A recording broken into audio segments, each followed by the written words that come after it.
Shabbat Shalom, friends. நண்பர்களே, உங்களுக்கு இனிய ஷபாத் ஷலோம் வாழ்த்துக்கள். Today we'll study the portion called Vayeilech, meaning and went.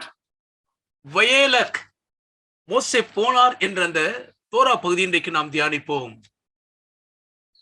We'll read from Deuteronomy chapter 31 and verse 1. உபாகமம் 31ஆம் அதிகாரத்தின் 1ஆம் வசனத்திலிருந்து படிக்கிறோம். Vayeilech Moshe vaydabar et hadibarim ha'ele asher el kol Yisrael, and Moses went and spoke these words to all Israel. பின்னும் மோசே போய் இஸ்ரவேலர் யாவரையும் நோக்கி இந்த வார்த்தைகளை சொன்னார். Moses is nearing the end of his leadership and really the end of his life. உண்மையிலேயே மோசே தன்னுடைய இகவாழ்வின் முடிவையும் தன் தலைமைத்துவத்தின் நாட்களின் முடிவையும் நெருங்கிக் கொண்டிருக்கிறார். And he's not speaking really as a prophetic leader, rather he's speaking as a shepherd and a father. ஒரு தீர்க்கதரிசன தலைவராக அவர் பேசவில்லை, மாறாக இஸ்ரவேலின் மேய்ப்பனாகவும் தகப்பனாகவும் அவர் உரையாற்றுகிறார்.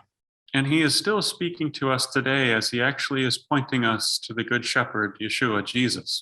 உண்மையிலேயே இன்றைக்கும் நம்மோடு கூட அவர் பேசி போதித்து நம்முடைய மேய்ப்பராய் இருக்கிற மேசியாவாகிய இயேசுவை நமக்கு சுட்டி காட்டுகிறார் என்பதுதான் நிஜம். The testimony of the Torah is that Moses is a man of God and that he is a servant of the Lord. மோசே கர்த்தருடைய தாசன், அவர் கர்த்தருடைய ஊழியக்காரர் என்பதுதான் மோசேயை பற்றி தோரா கொடுக்கும் சாட்சியுரையாகும். It's a great honor to be called a servant of the Lord because it indicates that you are his. கர்த்தருடைய ஊழியக்காரர் என்று அழைக்கப்படுவது ஒரு மிகப்பெரிய கணம். ஏனென்றால் நீங்கள் அவருடையவர்கள் என்பதை அது மிக தெளிவாக சுட்டி காட்டுகிறது. And as scripture points out, Moses is only due this honor. But at the end of the day, he is still only a servant. He's not the master himself, and he's not the owner of the house. வேதாகமம் சுட்டி காண்பிக்கிறபடி மெய்யாகவே மோசே இந்த மாபெரும் சிறந்த கணத்துக்குரியவர்தான். ஆனாலும் அந்த நாளின் முடிவில் பார்க்கும் பொழுது அவர் எப்படியும் கர்த்தருடைய ஊழியக்காரனாகத்தான் இருந்தாரே ஒழிய அவர் தானே எஜமானும் அல்ல, வீட்டின் அதிபதியும் அல்ல. Moses reveals to us the unfolding of creation and the early history of man. சிருஷ்டிப்பின் முழு விவரத்தையும் மோசேதான் நமக்கு வெளிப்படுத்துகிறார். மனுக்குலத்தின் ஒட்டுமொத்த தோற்ற வரலாற்றை மோசேதான் பதிவு செய்திருக்கிறார். He reveals the calling of Abraham as well as the exodus from Egypt. ஆபிரகாமின் அழைப்பை வெளிப்படுத்தியதைப் போலவே எகிப்திலிருந்து தேவ ஜனங்கள் புறப்பட்ட மாபெரும் புறப்பாடையும் தெளிவாய் கோடிட்டு காட்டியிருக்கிறார். He records the betrothal of Israel to the Lord, and he reveals for us what the righteousness of God is. இஸ்ரவேலர் கர்த்தருக்கென்று நியமிக்கப்பட்டிருக்கிறதை சுட்டி காட்டுகிறவர், நாம் வெளிப்படுத்தப்பட்ட கர்த்தருடைய நீதியை பின்பற்றுகிறவர்களாய் இருக்க வேண்டும் என்பதை வெளிப்படுத்தி இருக்கிறார். Most importantly, Moses is perhaps the greatest teacher of Messiah, even though he never used that explicit title to refer to him. மிக முக்கியமாக மோசே ஒரு மிக சிறந்த தலைவராக இருந்தார் என்பது கருத்தில் கொள்ள வேண்டியது. அவர் வெளிப்படையாக மேசியாவை குறித்து சொல்லவில்லை என்றாலும் மேசியாவை தெளிவாக வெளிப்படுத்தியவர் மோசேதான். But he knew the Messiah face to face. ஆனாலும் மோசே மேசியாவை முகமுகமாய் அறிந்திருந்தார். And he was a remarkable called servant of the Lord, but the one who would come after Moses would deserve greater glory. மிக திட்டமும் தெளிவுமாக கர்த்தரால் அழைக்கப்பட்ட ஒரு குறிப்பிடத்தக்க தேவ மனிதர் என்பது உண்மை என்றாலும் அவருக்கு பின் வரப்போகிறவரே பெரிதான மகிமைக்கு பாத்திரர் என்பது அறிந்த உண்மையாகும். Greatest desire of Moses' heart was to make it into the land of Israel. எப்படியாவது இஸ்ரவேல் தேசத்துக்குள்ளாக போய் சேர்ந்து விட வேண்டும் என்பதை மோசேயின் இருதயத்தின் பெரிதான விருப்பமும் வாஞ்சையுமாய் இருந்தது. And he did make it into the land of Israel, just not in a way that he would have imagined. And when he did, he saw the Messiah again face to face.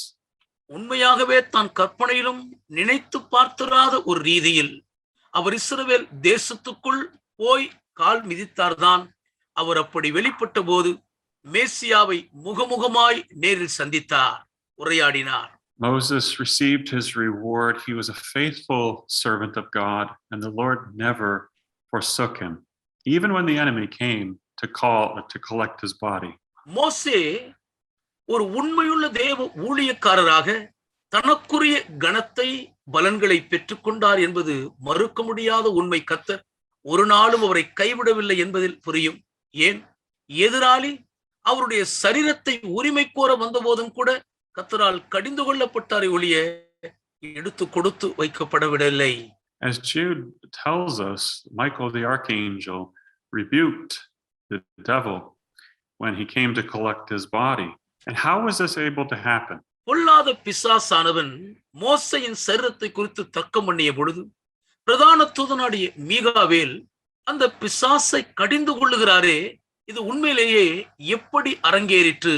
The enemy was rebuked because Moses believed in the forgiveness of God and he had a properly placed faith. மோசே கர்த்தருடைய மன்னிக்கும் பேராற்றலில் நம்பிக்கை உடைய விசுவாசியாகவும் சரியான ரீதியில் கர்த்தர் மேல் தன் நம்பிக்கையின் பற்றுறுதியை வைத்திருந்தபடியினாலும் எதிராளியாகிய பிசாசு கடிந்து கொள்ளப்பட்டான்.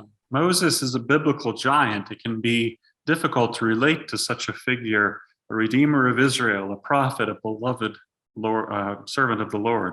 கர்த்தருக்கு மிகவும் பிரியமான கர்த்தருடைய ஊழியக்காரனாக, இஸ்ரவேலின் தலை சிறந்த தீர்க்கதரிசியாக, இஸ்ரவேலின் மீட்பராக வேதாகமம் முன்னிறுத்தும் ஒரு மிக தலை சிறந்த விசுவாச ஜாம்பவானாக இருக்கும் மோசையோடு நம்மை நாம் தொடர்புபடுத்தி பார்ப்பது என்பது உண்மையில் மிக மிக கடினம்.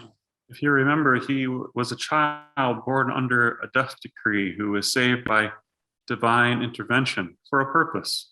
உங்களுக்கு நன்றாய் நினைவிருக்குமானால், ஒரு கொடூரமான அரசனின் மரண ஆக்கினையின் தீர்ப்பின் கீழ் பிறந்தவர் என்றாலும் மகத்தான தேவ நோக்கத்தை முன்னிட்டு தெய்வீக குறுக்கிடுதலால் தப்புவித்து மீட்கப்பட்டவர். He lived in the Pharaoh's house but was a known Hebrew. He wasn't quite Egyptian enough, but neither was he quite Hebrew enough. அவர் பார்வோனுடைய வீட்டிலேயே வளர்ந்து ஆளானாலும் அவர் எகிப்தியனா எபிரேயரா என்று வித்தியாசம் காண முடியாத அளவுக்கு எபிரேயராகவே அறியப்பட்டிருந்தார். He lived as a fugitive for 40 years. 40 ஆண்டு காலம் அகதியைப் போலவே வாழ்ந்தார். He led the people of God through the wilderness for 40 years. 40 ஆண்டுகளாக தேவ ஜனங்களை வனாந்தரத்தின் ஊடாக வழிநடத்தி வந்தார். And this is how we can relate to Moses the man. ஒரு மனுஷனாகிய மோசேயோடு இப்படியாக நாம் நம்முடைய வாழ்க்கையை சம்பந்தப்படுத்தி தொடர்புபடுத்தி பார்க்க முடியும். He was a man of pressure, of conflict, of heartache, a man of great faithfulness and dedication to the Lord, but also a man of great pain. அவர் கடுமையான அழுத்த தாக்கத்தை சந்தித்த, மிக கொடூரமான போராட்டங்களை எதிர்கொண்ட, மனவேதனையில் தவித்த ஒரு மனிதராய் இருந்தாலும் மிக அதிக உண்மையுள்ள ஒரு மனிதனாக, ஆழ்ந்த பிரதிஷ்டையுள்ள ஒரு கர்த்தருடைய தாசனாக இருந்தும் கடுமையான வேதனையின் உக்கிரத்தை சந்தித்த ஒரு மனிதர். This we can relate to. We can sympathize with this man. We can relate to him, and it's difficult to imagine the testimony of the Torah when it speaks of Moses in this way. இவ்விதமாக மோசே என்கிற ஒரு மனிதரோடு கூட நம்முடைய வாழ்க்கையை நாம் ஒப்பிட்டு அவருக்காக பரிதபிக்க முடியும் என்றாலும் கூட, மோசே குறித்து தோரா கொடுக்கும் வார்த்தையின் வர்ணனைகளோடு அவரை சம்பந்தப்படுத்துவது என்பது மிக மிக கடினம். In Deuteronomy 34 and verse 10, we read these words. உபாகமம் 34 அதிகாரத்தின் 10 வசனத்தில் இந்த வார்த்தைகளை படிக்கிறோம்.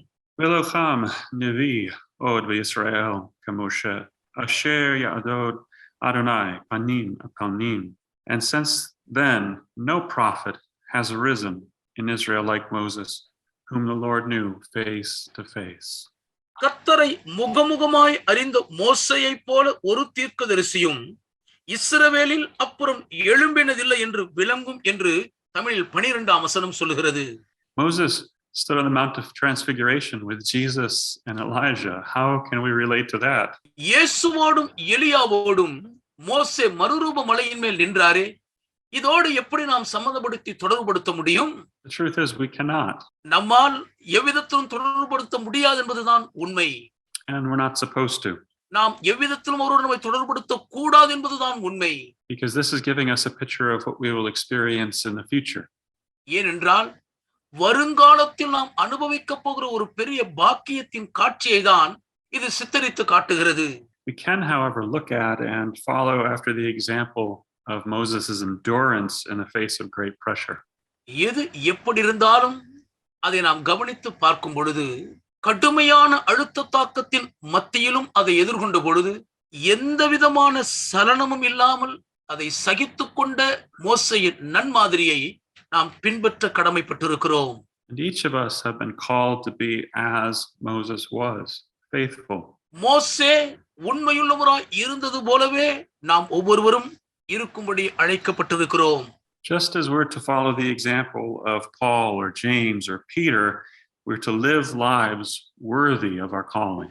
பவுலடியார் யாக்கோபு பேதுருவின் மாதிரியை பின்பற்றுவதற்கு நாம் அழைக்கப்பட்டிருக்கிறது போலவே நாம் அழைக்கப்பட்ட அழைப்புக்கு பாத்திரராக நடந்து கொள்ள வேண்டும். All of us have been pulled out or rescued from under a death decree that was over our lives. நாம் அனைவருமே நம்முடைய வாழ்க்கை மீது கூறப்பட்டிருந்த ஒரு மரணாக்கினையின் சட்டத்திலிருந்து வெளியே இழுத்தெடுக்கப்பட்டு தப்புவிக்கப்பட்டவர்களே.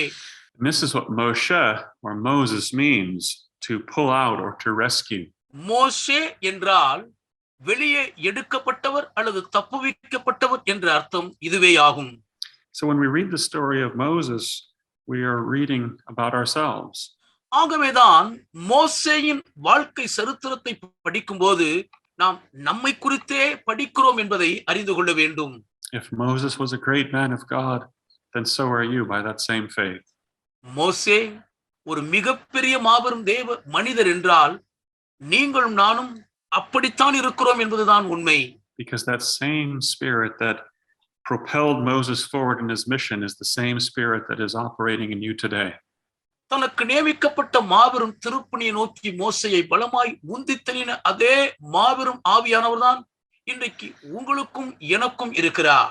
Moses revealed Messiah, and we're called to reveal Messiah as well. மோசே மேசியாவை வெளிப்படுத்தினார், நாமும் அதுபோலவே மேசியாவை வெளிப்படுத்தவே அழைக்கப்பட்டிருக்கிறோம். So now as you begin to rest, just as Moses rested in the promises of God, we are resting in the promises of God fulfilled and being fulfilled in Messiah Jesus.